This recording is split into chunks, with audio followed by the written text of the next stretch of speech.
Hello friends, क्या आपने भी कैपकट के अंदर में जब आप वीडियो को एक्सपोर्ट करने जाते हो तो आपने साइन इन का प्रॉब्लम ज़रूर देखा होगा।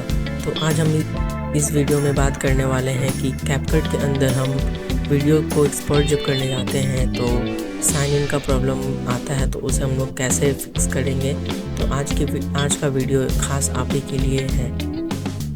इस वीडियो में मैं आपको बतलाऊंगा कंप्लीट गाइडलाइंस कैसे कैपकट की इस प्रॉब्लम को हम फिक्स करेंगे। कैपकट में मैं आपको ओपन करके भी दिखाऊंगा और एक्सपोर्ट करके भी दिखाऊंगा विदाउट साइन इन के। वीडियो स्टार्ट होने से पहले मैं आप सभी से निवेदन करता हूं कि अगर आप इस चैनल पे नए हो तो आप इस चैनल को सब्सक्राइब कर सकते हो, लाइक और शेयर भी कर सकते हो।